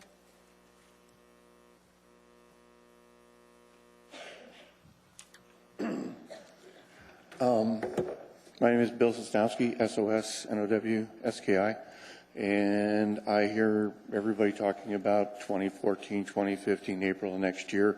I hear a lot of people, we're contract negotiations, we don't know what to do, what to say, how to do it. And so I don't know if anybody else has had this opinion, but I'm saying let's have the vote now. If you have any power with the administration, ask him to withdraw his challenge to the referendum and put it to a vote as soon as possible, 75 days, and let's have this over with, done now. And I know the figure is going to be several $100,000, but I mean, compared to all the money we're spending on Fronos and SAP, it's a drop in a bucket. If the mayor is so concerned that this law is going to save him money, then he should say, let's put it to a vote. Let's use it for the contracts we're negotiating now. And everybody will know what we're playing with. But it's going to take you, and I don't even know if you have the ability to get him to withdraw his challenge. So that's what I say. Let's vote now. Thank you. Ian Miller.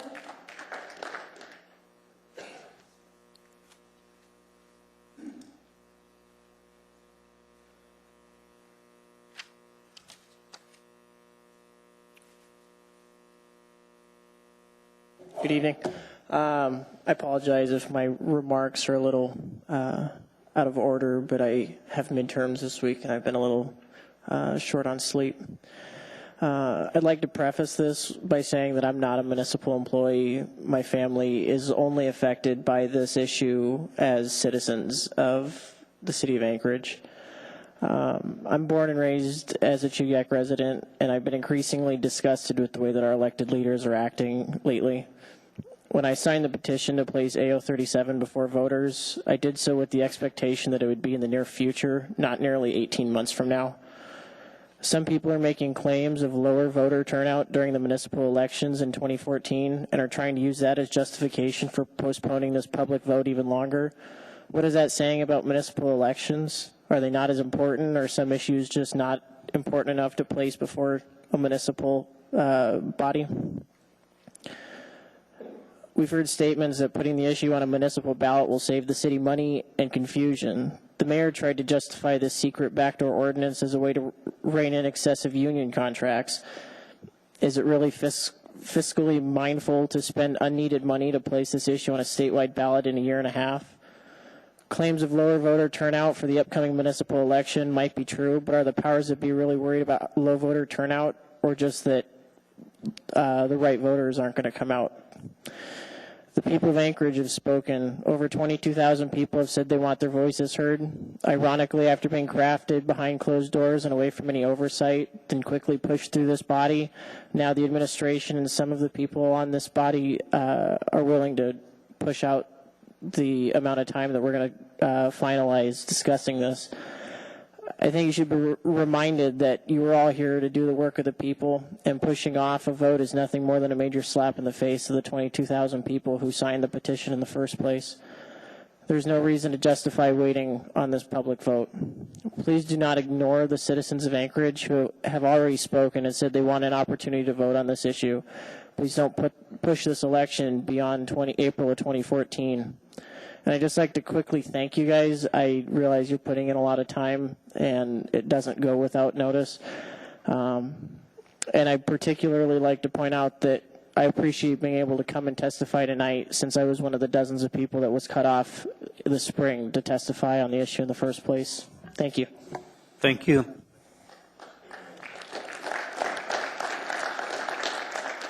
I'm going to recall the names from the beginning of the list. This is the second time. We're already done with the list, so this will be probably up to the chair. Stephen Ellis, Stephen Bukata, Jake Metcalf, Dennis Niebel or Kniebel, Kelly Walters, Neva Reese, and that's it. Good evening. Good evening. My name is Stephen Ellis. A lot of different things I'd like to say. I guess one of the things that, I took the time and actually read the charter today before I came here. The charter says if we have an initiative, we need to have an election in 45 days. We have a referendum, we should be having a vote on it, election in 75 days. It doesn't say 365 days. It doesn't say a year and a half is what we're trying to propose here. It doesn't say, well, we don't think enough people are going to show up, so we should move it to a later date. It's one of these things. An election is an election. 2012 election, we had a really low voter turnout. Does that make our elected officials any less elected? During that time frame, we had 25%, I believe it was 25% turnout. The mayor was elected approximately 60% of that 25%. Does that mean he's not really the mayor? He's not a valid mayor because of that? So now we're, one of the things offered is saying, well, it's just not enough people to turn out. So do we start having Dittman polls to make sure, well, maybe we'll postpone the election because people aren't going to show up. We shouldn't put this bond there because there's not enough people to vote on it. We don't have a majority. So I think some of the thoughts on this process of why we're going to delay it are really flawed. We have the municipality of Anchorage, we have regular elections, and postponing it to the election after the election is just really not a valid reason. So that's what I have to say. Thank you very much. Thank you.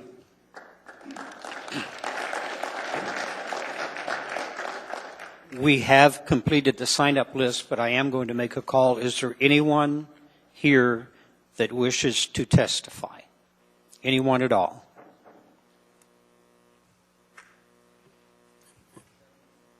I move to adjourn. Mr. Chairman. Oh. Second. Mr. Chairman, Oh, sorry, there's another person coming. Yes. Good evening. You too. I appreciate everybody's time this evening also, and even the ones I disagree with. So with that being said, my name is Mike Wright. I work at street maintenance. I'm a South Anchorage resident. And last night, the tenant folks brought up subjects of honor, fair play, sportsmanship. Assembly people said words like transparency, overwhelming testimony. Last time I testified, I brought up the subject that Tom Fink at least played the game. City employees were dealt a losing hand by a stacked assembly. City employees have gathered over 20,000 signatures for this. Next process. Let's get back to let's get this on the April 1st, 2014 ballot. After the sham on the AO 37, let's roll the dice of what Anchorage wants with a fair game. Mr. Trombley, you were asking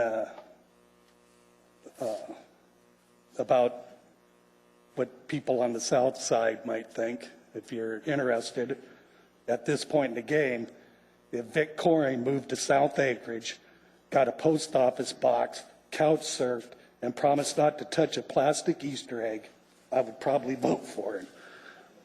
All right? Above my current representation. Thank you. Thank you, sir. Mr. Chairman, moment of personal privilege. Yes, Mr. Trainee. Thank you. I'd like to open the agenda for a laid on the table item, sir. Second. I would like to make sure I have no one else to testify. That's fine, but come back to me before any other action is taken.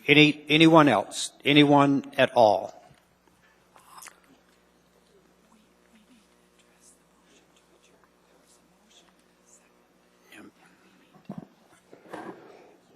Good evening. My name is Lynette Marino Hens, and I was here last night, but some people don't know that I'm a cab driver of 34 years in the city, lived here for 44 years. I'm a property owner, too, and we have 4 properties. I think that it would be fair to support the 14K and not let it drag on for years. It's not fair to the people that really worked for it. That's just my opinion. Thank you very much for listening. Thank you.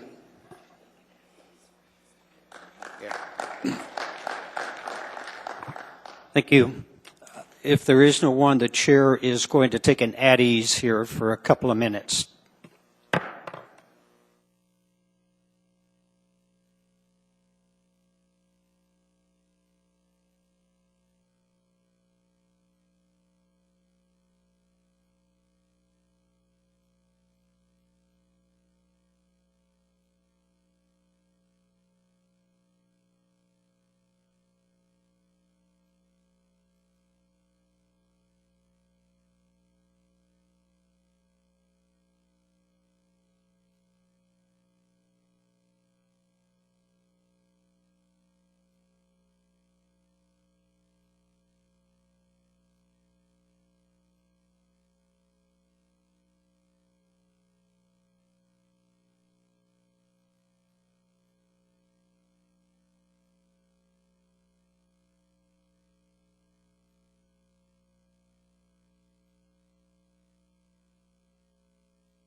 And prior to our final individual testifying there, Ms. Johnston, you had a motion?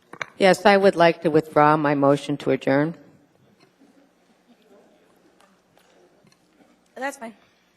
Okay, thank you. Mr. Walters? Thanks, Chairman Hall. My name is Kelly Walters, W-A-L-T-E-R-S, and I'm here tonight to, and thank you for hearing this, first off, with AO 37, here to express my viewpoint, strong objection to moving the AO 37 to a different election than which was originally planned. I think the spirit of the charter, I think oftentimes you got to look at the spirit of the law rather than what's actually specifically written. It doesn't say that it has to be the next election, but clearly when you have a threshold of 7,000 something signatures and we get 22,000 signatures in half the time required, that's overwhelming public support for having an election as quickly as possible. You know, I'm looking up here and it says, ordinance of the Anchorage Municipal Assembly to save the expense of a special election by suspending the ordinance, blah, blah, blah. You know, if it's about money and an election, I know where we can get $193,000. We never did investigate the theft from the municipality of Anchorage for an insurance trust that is non-existent, that the mayor has 2009, it's the statute of limitations, as far as I'm concerned, is not expired. Hey, let's get that money back in the treasury and pay for the election that way. And I don't mean Mr. Kelly, inappropriate. Testify on AO 37. I think it's directly related to AO 37. Well, I disagree, so please continue. Well, when the person that I was referring to, the mayor, has crafted this ordinance in a backroom manner, not involved the public any step of the way, forced it down our throats on the deadline of an upcoming election, which is the last one we had. I'm not a union member, but I know what's good for the city and good for the public, and backroom deals are not part of that. The problem is not a public hearing process by which we had to convene a bunch of folks that are former assembly members that did a pretty good job to understand how we need to have public testimony. That's not what we need here. What we have here is we have a majority of assembly members in this body right here tonight seated who don't want to be public servants. It's not a question or a problem of public testimony. The problem is most of the people sitting up here don't want to hear the people out here because the people have spoken clearly. And sir, you had an election, with all due respect, that we had a guy named Nick Moe that came out of nowhere on a write-in that almost unthroned the chairman of the assembly. I don't mean disrespect by saying that, except to point out that that was all over this backroom ordinance. It was extremely unpopular. It was not necessary. We don't have budget deficits. We have budget surpluses. Nothing, and I've testified previously to this matter several times, makes sense about how this was handled. And so now we get this election. We have 20-something thousand signatures collected in a short amount of time. And what's the response? Assemblyperson Johnston wants to basically put this off to another election. It does not make any sense. Thank you. And that's all I got to say about that. Thank you, Chairman Your Hall. timing's impeccable.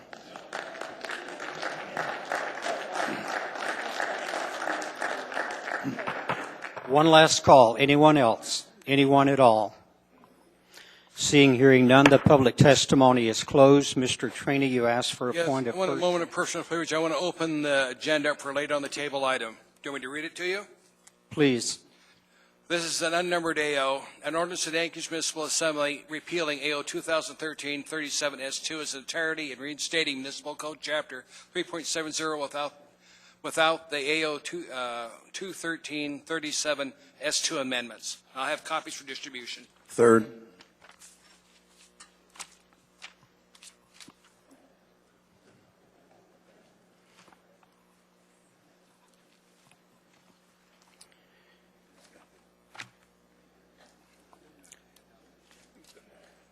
Ms.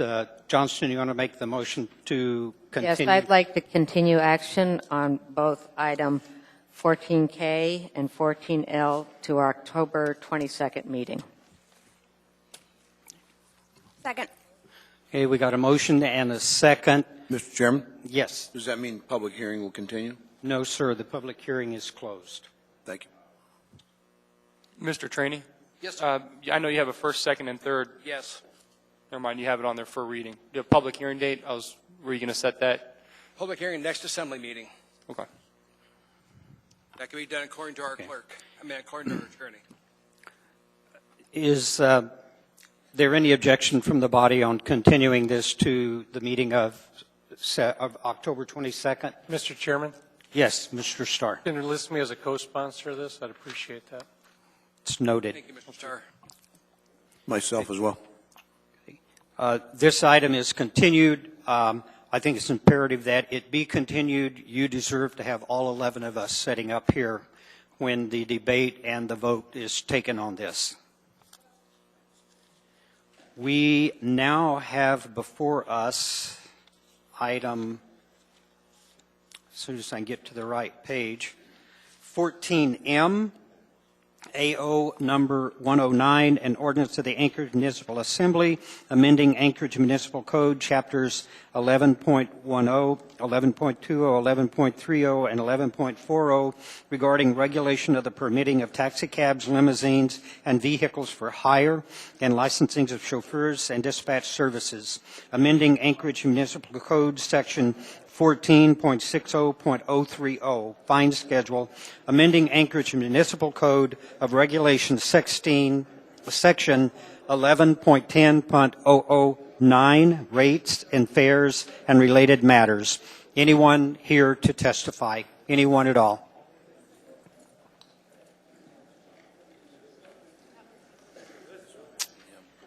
Yes, Madam Clerk, would you please call the people that have signed up?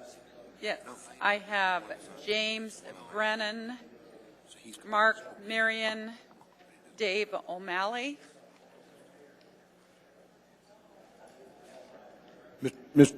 Madam Clerk, I was informed by Mr. Marion that he wasn't able to stay, so he would be back on the 22nd. Okay. May I ask this of the body? How many of you here are on the cabs? And how many of you are on the sign-up list? Okay, fine. Thank you. Go ahead, Madam Clerk. We've got. Mr. Chairman? Yes. Is it your intention also on the previous ruling then to not take action tonight? This particular item, Mr. Starr, is scheduled for 2 public hearings. It's scheduled again on the 22nd. Thanks for that clarity. Thank you. Yes, sir. Yes, hello. Okay. Well, I'd like to ask if I could have maybe 30 seconds over 3 minutes, just so I don't have to rush through everything.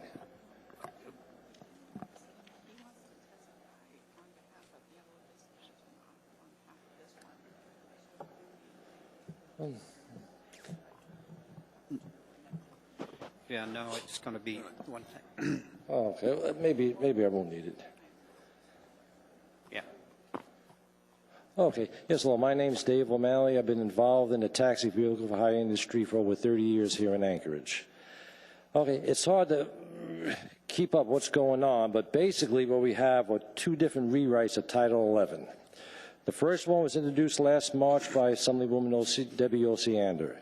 Ms. Osiander's amendment was a comprehensive study addressing adequate service to the outlying areas, improved service to for the handicap, and public safety concerns at bar break due to a lack of cabs. Along with her attorney, they researched compatible cities and reached out to all segments of the industry and the community. Her goal was to bring accountability to the companies, cab owners, and drivers, improve service to the public by introducing needed competition by opening the market, also to clarify a very vague and poorly written Title 11. And on the other hand, we have Assemblyman Trainey's version, which, as I see, is nothing more than a wish list for the permit owners. I've been involved with this issue from day one, and I assure you, the rewrite Mr. Trainey is introducing is really the work, he's not here today, of Attorney Jim Brennan and the permit owner's public relations firm, which is also not here today. It was sent to the municipal attorney for review by the transportation inspector. At the last ATC meeting, Transportation Committee, I questioned the 2 newest members, local attorney Bill Evans and Steve Rader of the hotel industry. I asked them 3 questions: if they read approved or had any input in the rewrite. All three answered no on all three counts. I then questioned Bernadette Bradley, owner-operator of the Bradley House and member of CHAR and has been on the board of CHAR, the same three questions. She gave the same three answers, no on each. I also asked Mr. Traney through an email why he suddenly got so, became such an advocate of the cab industry. His reply was that his only concern was to make the taxi system safe for the public to use when they want. Up until this point, the only official who put any time or effort into making the taxi system safe, affordable, competitive, and fair was ex-Assemblywoman Debbie Osiander. After a lot of time and money and research, she came up with an amendment. I'd like to ask Mr. Traney now that if his only concern is to make the system safer, why did he gut practically everything that Debbie put into her amendment relating to accountability and competition? Okay, Assemblywoman Osiander's rewrite is not perfect, and I'm not in favor of a lot of it either. One thing it won't do is flood the market with permits, which you're going to hear a lot about. I'm not in favor of devaluing the transferable permits, but that's 9 years down the road. Last month, I sat through part of the Assembly meeting and listened while Assemblywoman Gray Jackson spoke about the road going through Brigar, punching it through the college. She emphasized that she was speaking for the interests of our constituents. Sir, I apologize. Your time is up, and we've been very strict on the 3-minute time limit. So I can't finish this? Unless another Assembly member asks you to finish. Mr. Honeman? You got 30 seconds? Okay, thank you. Okay. You said you asked 30 seconds at the beginning. You think you can sum it up? Yes. Thanks. Okay. And basically, she was asking her constituents who have a stake in the industry. And I'm asking all of you to check with your constituents if they favor Mr. Traney's version over Debbie's version. And I sincerely doubt you find any who will prefer Mr. Traney's version over Debbie Osiander's. For the past 15 years, a small group of permit owners have imposed the will over the industry and the Office of the Transportation Inspector. Now, through their attorney and public relations firm, they are trying to impose the will over the Assembly and the city in general. Thank you. There are Any no questions. There are no questions. Thank you. No more questions. James Brennan, Haguzi. Adam? Hagauzy.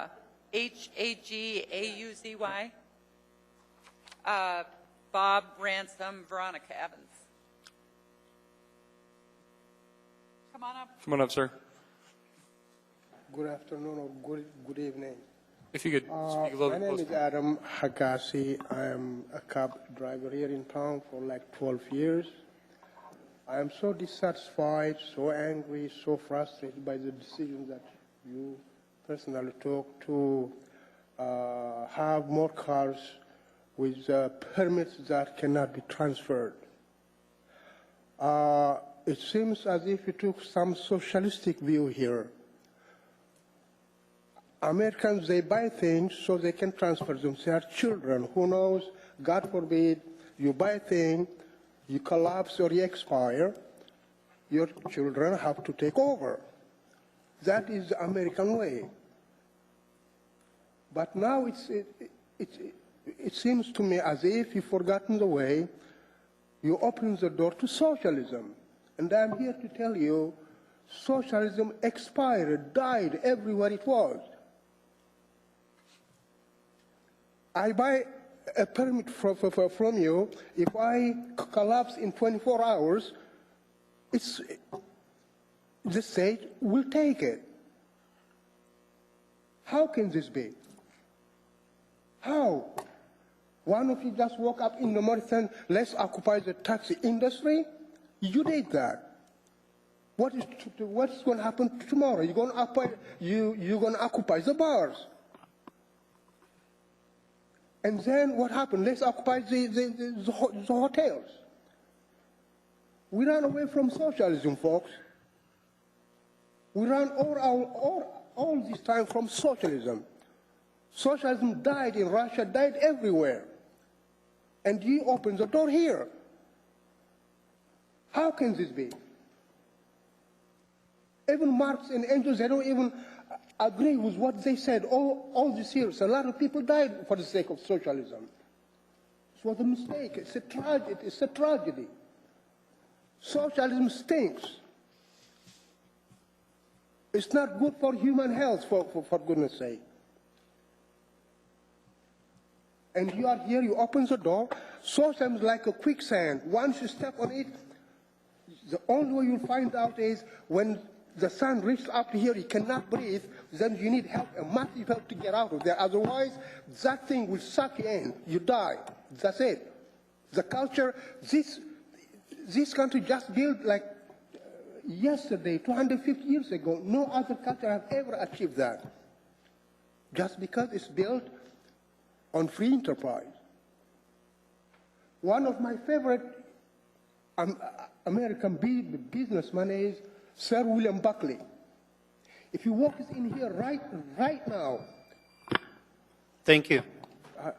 It's a tragedy, man. Good evening. Good evening. My name is Bob Ransom. I've been in Alaska since 1975, worked on the pipeline, came to Anchorage in 1980, and been involved with the cab since then. I operate 3 cabs, and I am a driver. I do agree that Title 11 needs a rewrite. It's been a while, but it seems that we've gotten several different rewrites in front of us, and last night there was a new one, and there's stuff in there that none of us had seen before. I was prepared to talk last night about the deficiencies of the dispatch service and the power of the Transportation Commission, but there's other issues that are more important in this thing that are complexing.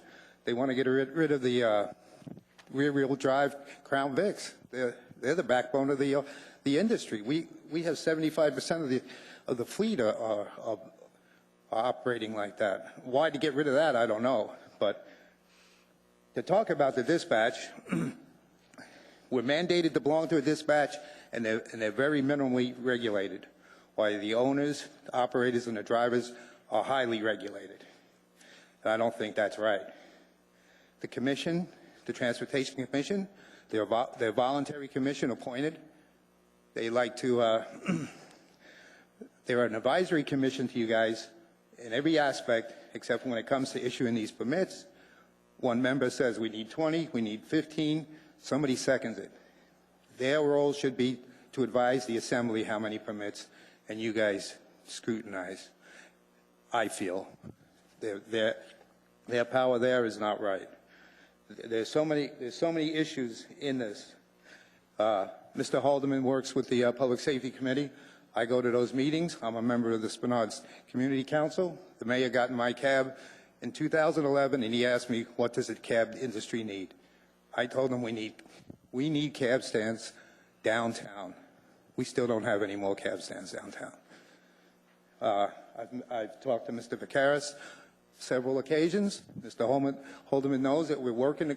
The 3 things that have fueled this rewrite are the bar break, serving Eagle River, and what is the other? Oh, and the handicap issue, which is the most valid issue that needed to be addressed. I do agree with that. The bar break, I don't really feel is a cab industry issue, and one of the lieutenants from the police department had testified at one of the meetings that is not an issue. But if we had some cab stands, it would help. Char is always arguing that they want different things, but anything we suggest, no one participates. The extended bar hours, there's very few bars that participate. Thank you. Okay. Thank you, guys. Just a moment. Mr. Training.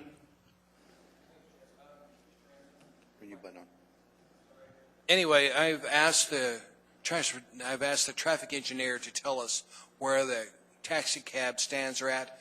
She says they exist. I want a map on where they're at because I've heard the complaint no one knows where they're at.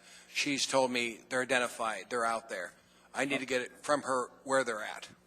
Every major hotel has one, and 3 bars have one. I could tell you, Humpy's, Club Paris, and the Avenue Bar They're the only bars that have cab stands. What I'm looking for is I want every sign that says freight loading at a certain time of the day to be switched so that the cabs can park there without worrying about getting a ticket. And that will help our problem tremendously. I don't know where the holdup is. If it's If I have to write it in here, I will.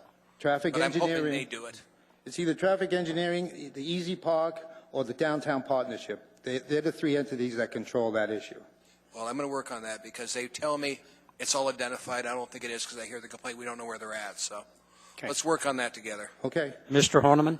Yeah, Mr. Ransom, you do know we got at least one more public hearing that we have scheduled, and this ordinance as written could always be amended. So if you have any suggestions and you didn't get to explain all your situations up front, please make sure, and this goes to anybody, make sure you get the information to all us, email us, contact us. And we should have a work session on this. I will do that. I've been emailing certain members. But. Okay. Thank you. Okay. And I want to make sure that everybody understands with the comment that you just made, there's going to be a work session on this on the 18th. We are continuing public testimony. You can only testify once. So if you're here tonight, you want to go to that work session, have a chance to look at this, you can come back and testify on the 22nd. So make sure you make the best use of your 3 minutes. Thank you, sir.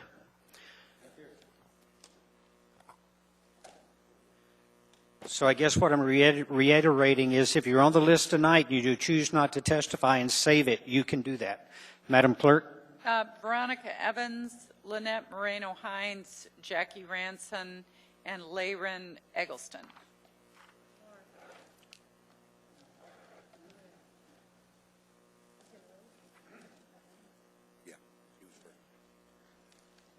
Good evening. Good evening. Thank you for hearing me. And as you know, I'm a cab driver in the city. I would choose to testify at the next meeting and not do it tonight after I hear everything. Is it on the 22nd here? Yes, ma'am. At 5 o'clock? Testimony never starts before 6. 6. Okay. Thank you very much. Thank you. Yes, ma'am. Hi, my name is Jackie Ransom, and I will be unable to be here on the 22nd.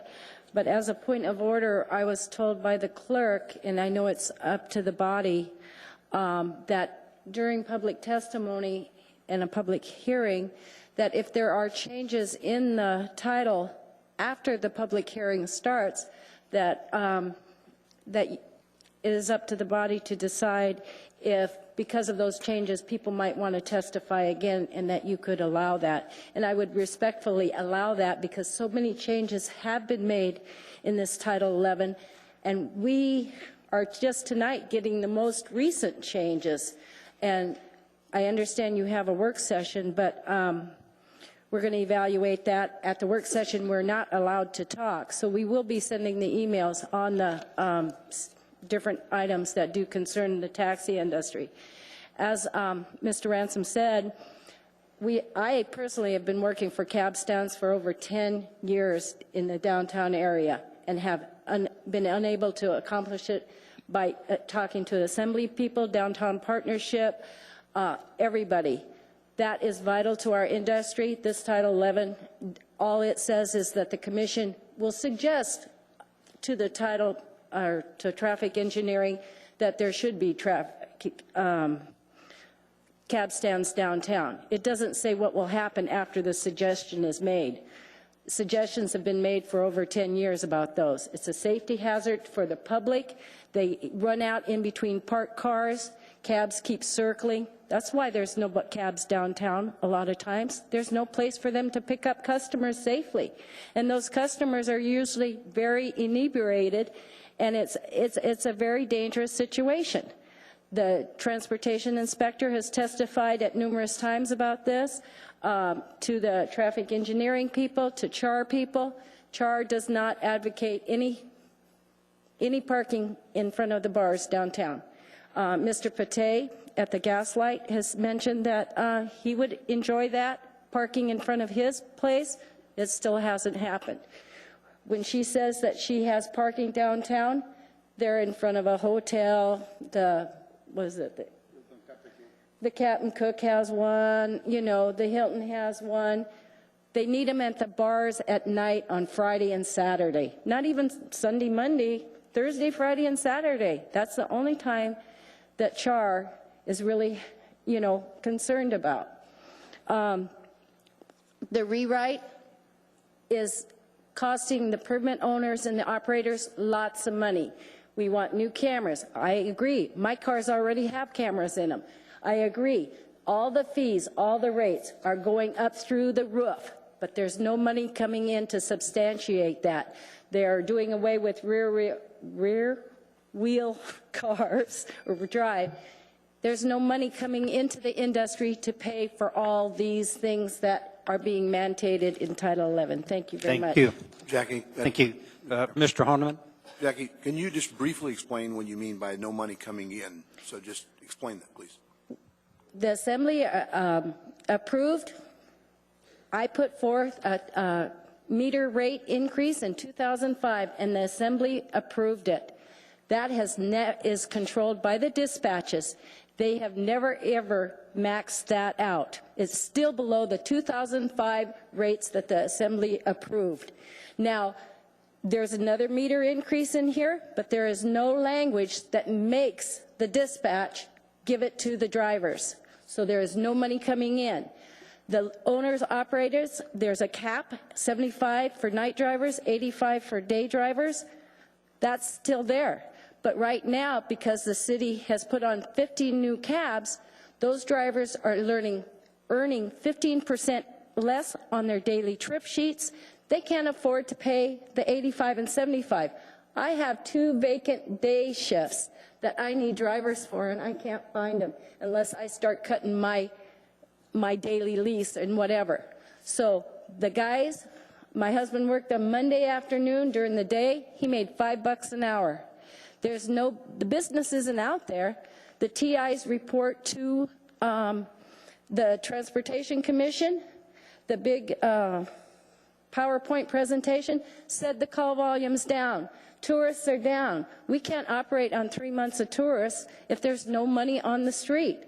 Drivers that are making $5 an hour can't pay leases or increases. And the dispatches will not, unless they're mandated and have to raise those rates. You can give all the raises you want, but unless you make them give it to the driver, there's no money coming in. Thank you. Thank you. Thank you.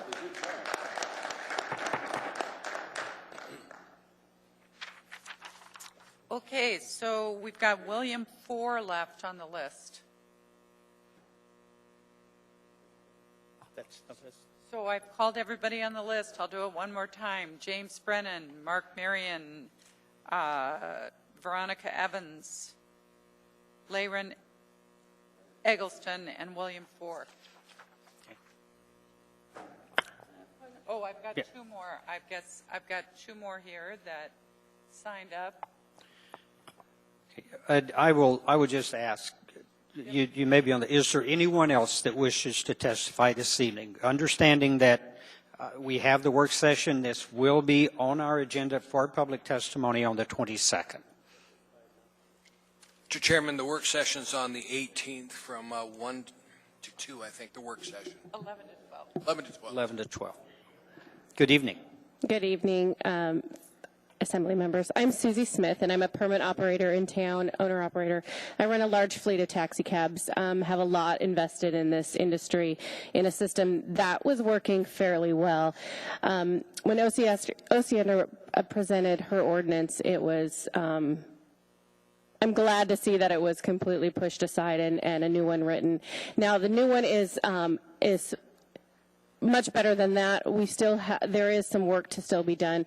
When it was originally brought to everybody's attention, there was some things that the Assembly people were worried about, and one was safety for the customer, safety for the drivers, and so the camera implementation was a big component. I'm in favor of that. I've had them in my cars for 2 years, and it's awesome. I love it.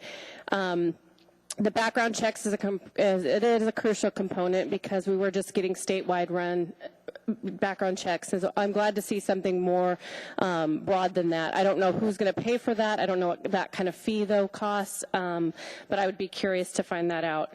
The vehicle component in this new rewrite I am concerned with. They're eliminating the use of rear-wheel drive vehicles. And the thing that I have a big problem with is I have accidents on a very regular basis, and very bad accidents. They tend to happen at bar hours, 3 in the morning, somebody drunk running a red light and hitting our vehicles. In terms of a complete total, where you would look at the car and think, these people, did they even make it? But I can tell you that our drivers, knock on wood, normally walk away with no more than bruises. Those cars are very safe. They're big. They're very dependable. They're good enough for the police department. They're good enough for our troopers. And now all of a sudden they're not good enough for our taxi industry. And I would really like to encourage you all to consider that as not good legislation in this ordinance rewrite. It's going to be very costly for us to consider another fleet operation to mimic, because fortunately we do have the following of a police department and troopers for surplus vehicles, so that is affordable for our fleet industries. But most importantly, they're safe and they're dependable. So the other component we brought was, the reason we're all here is for handicap accessibility.